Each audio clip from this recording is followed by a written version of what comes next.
प्रिय छात्रों, आज हम संस्कृत व्याकरण का प्रथम पाठ उच्चारण स्थान पढ़ेंगे। इससे पूर्व हम वर्ण विचार जान चुके हैं। हम संस्कृत भाषा के सभी वर्णों का ज्ञान प्राप्त कर चुके हैं। तो आइए अब हम उन वर्णों के उच्चारण स्थान का ज्ञान प्राप्त करें। उच्चारण स्थान मुख्य रूप से 7 माने गए हैं। कंठ, तालु, मूर्धा, दंत, औष्ठ, नासिका और जिह्वा मूल। इसके साथ ही 2 उच्चारण स्थान मिलकर भी नए वर्णों का उच्चारण करते हैं। वो हैं कंठ तालु, कंठोष्ठ और दंतोष्ठ। ये नए वर्णों का उच्चारण करते हैं। हम इन्हें एक चित्र के द्वारा भी जान सकते हैं कि ये उच्चारण स्थान हमारे मुख में कहाँ पर स्थित होते हैं।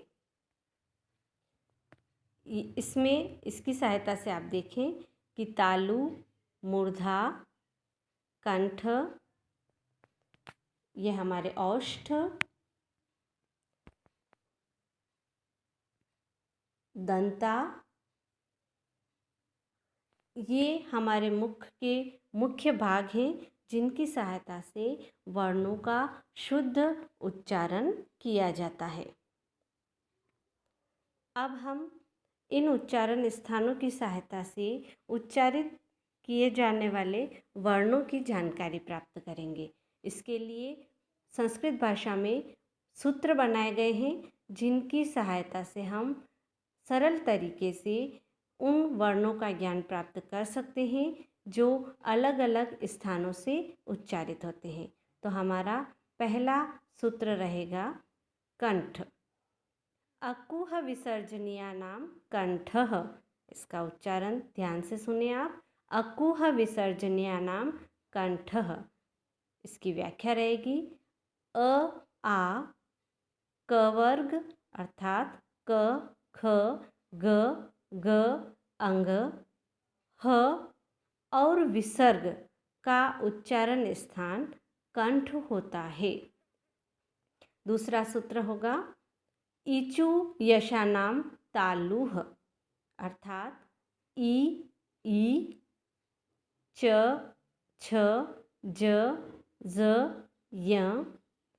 य और श का उच्चारण स्थान तालु होता है। इस श को तालव्य श भी कहते हैं। तीसरा सूत्र होगा ऋटु रसाणां मूर्धाः। री ट वर्ग यानी ट ठ ड ढ ण र और श का उच्चारण स्थान मूर्धा होता है। यह श मूर्धन्य श कहा जाता है। अगला सूत्र है ऋतुलसानां दंताः। व्याख्या रहेगी ऋ त वर्ग अर्थात त थ द ध न ल और स दंत्य स का उच्चारण स्थान दंताः होता है।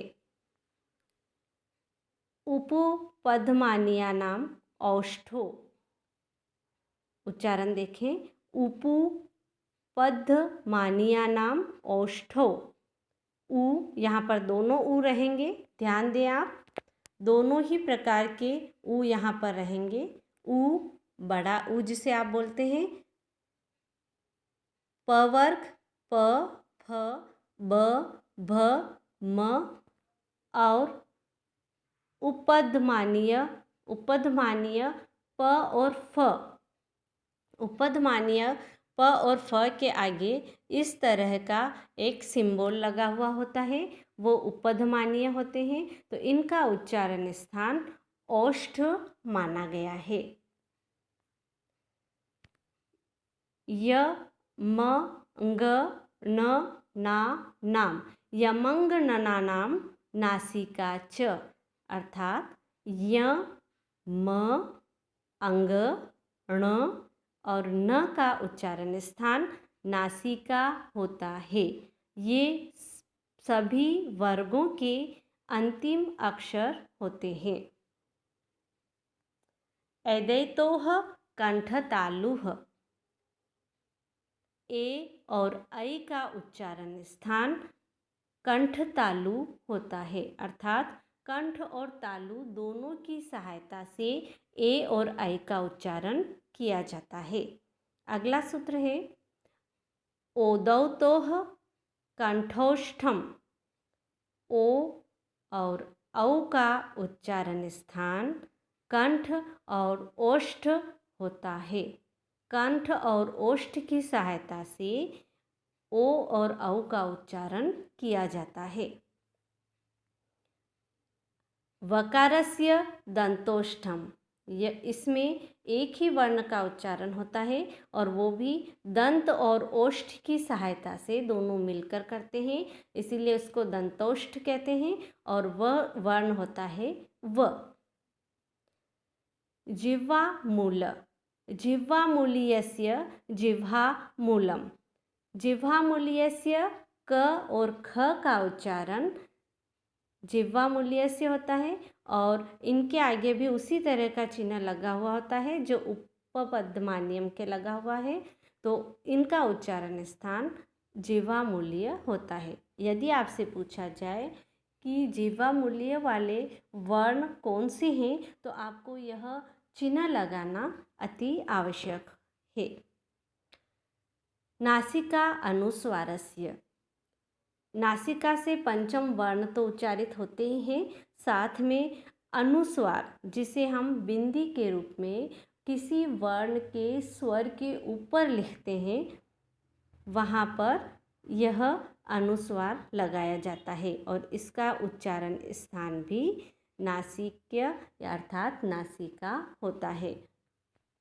आप इस वीडियो में इन सभी सूत्रों को अच्छे से देखें और मैं आशा करती हूँ कि आप इन्हें अच्छे से समझकर इनकी व्याख्या लिखना सीख जाएंगे। धन्यवाद।